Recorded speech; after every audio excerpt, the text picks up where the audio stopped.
Okay, YouTube Nation. This may not be a very long video. This video, hopefully, I am going to have drop when I'm going to be at the York, Pennsylvania train show, which will be the very first time that I'll be attending this event. I've been wanting to go and wanting to go, but the stars just wouldn't. They wouldn't align themselves. But now that the stars had aligned themselves, I'm finally going to go to the York show. So maybe I will post some footage. I don't know.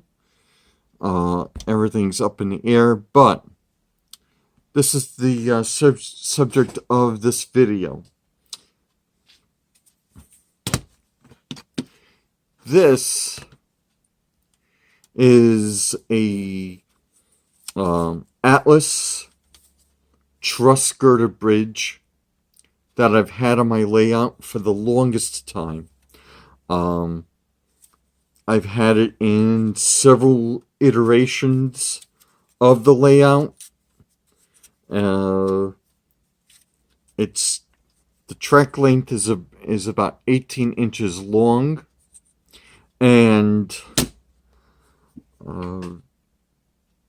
not too long ago, I was having trouble with hold on one second. I was having trouble with trains just stopping, and either before the bridge or just after the bridge. And although there was nothing wrong with the locomotive itself, it was the bridge. It was the tracks on the bridge. I guess with all the builds and rebuilds of the layout, with all the expansions, that the tracks on the bridge just gave out, which is a shame. Screws had come loose from the track, not my head, and I had no choice but to remove the bridge, and this isn't the actual, this is just a spare. I've had to put two of these guys on. These are also Atlas. They're plate girder bridges. They're pretty nice. I like them, except they're not nickel silver. They're brass.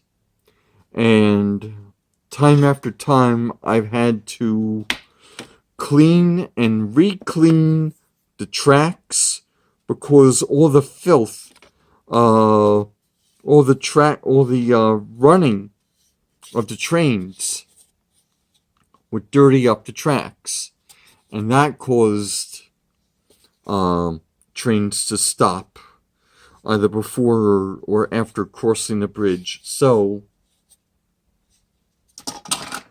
I am going to work on putting this guy back, and I'm also going to be using Easy Track, Bachmann Easy Track. I use Bachmann Easy Track on my layout. If I won the Powerball or the Mega, after paying off bills and everything else, if there's anything left, I'm going to trash the Bachmann Easy Track for Kato Unitrack. Don't judge me for the track that I use, please. Bachmann Easy Track is budget friendly. I prefer the nickel silver over the steel alloy because the steel alloy is just garbage. So I am going to put two pieces of Easy Track onto this bridge. Trouble is, the what the easy track, what the track rests on is a little bit too wide for the bridge to accommodate. So I'm going to measure and see how much to grind down on each side. It may not be a pretty picture, but I'm going to use my bench grinder and shave down each side of the unit of the easy track, and then glue these guys on to this bridge. And then once the adhesive has cured, I am going to remove the plate girder bridge, the two plate girder bridges that are on the layout, and put this guy back on. So stay tuned. Alright, so I've put up the easy track against the bridge, made a guesstimation of the markings. I already have black Sharpie along the edges of the track. I've already cleaned this track using my old faithful WD-40 contact cleaner. But after I grind down the sides, I'm gonna reapply it because, of course, I got my fingers all over and whatnot. This, of course, is going to be a journey into trial and error.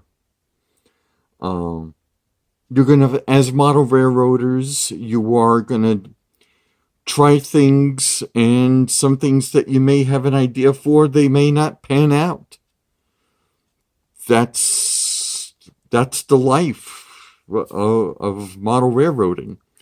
You have to, test to see if something will actually work, and if it works, huzzah! If it doesn't work, back to the drawing board, see where you went wrong, and you right the ship. So I'm gonna take this to the bench grinder, and wish me luck. Be right back. Right.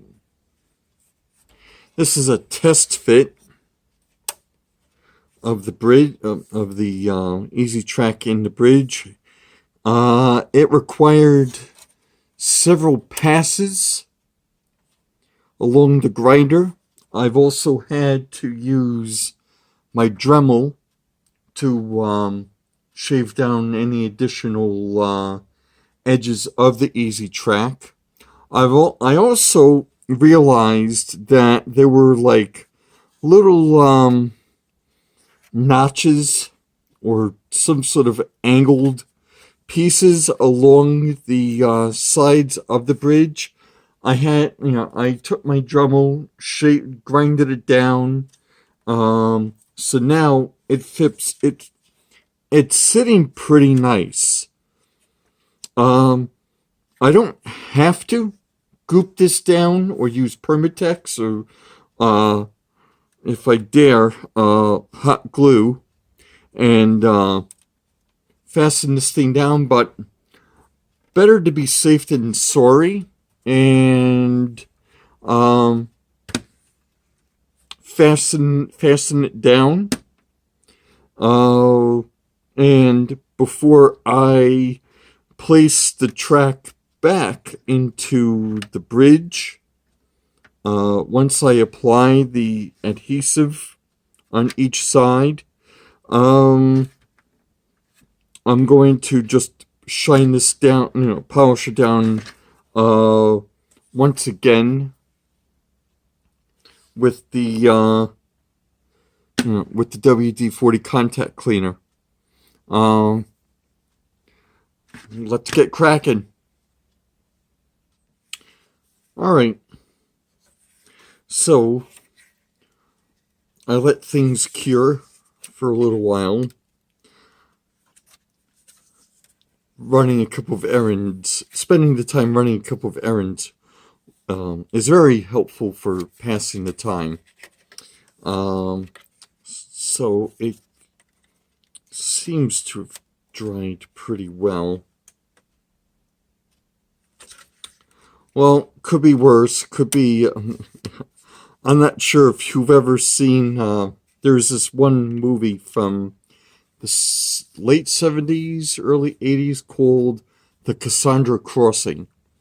It starred Richard Harris and Sophia Loren, along with a certain former football legend who ruined his entire fame. But he shall remain nameless. But anyways, it's called The Cassandra Crossing. But, I'm ready to take this to the layout. Be back. Well, the bridge is in. Looks pretty good. Although I had to change around a couple of things in order to get a nice, secure fit. I'm hoping that isn't going to be a continuity issue. Otherwise, I'm going to have to revisit it. But there's only one way to find out. Let's run a train.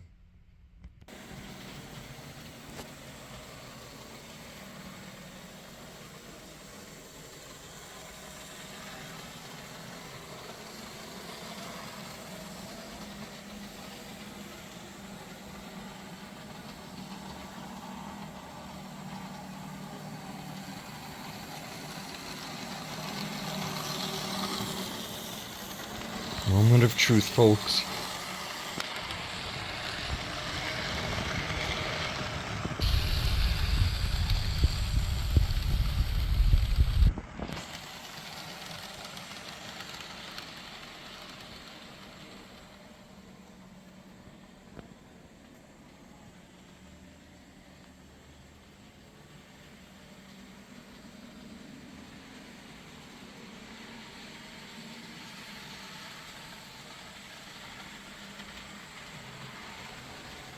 Can we go 2 for 2?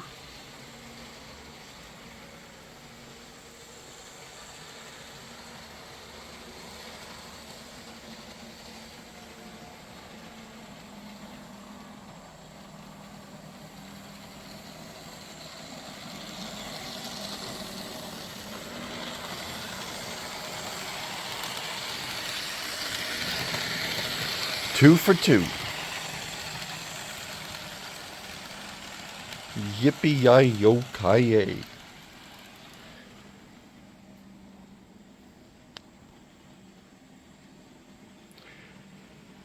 Let's go 3 for 3. This time with a little more velocity.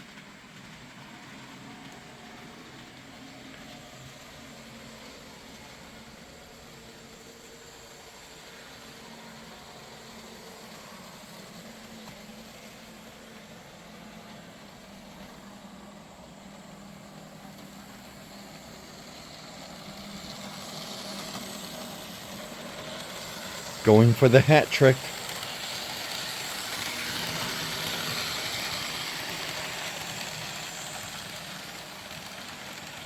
Yuppa yuppa.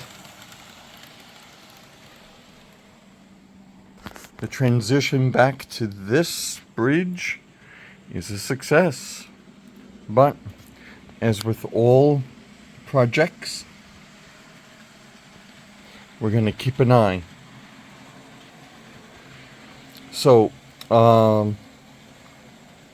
this will be the last video before my trip to York, Pennsylvania.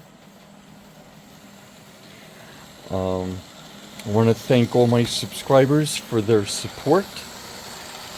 If you're not a subscriber, click on the link in the lower right hand corner. Please like, share, and subscribe. And thank you so much for stopping by. See you soon.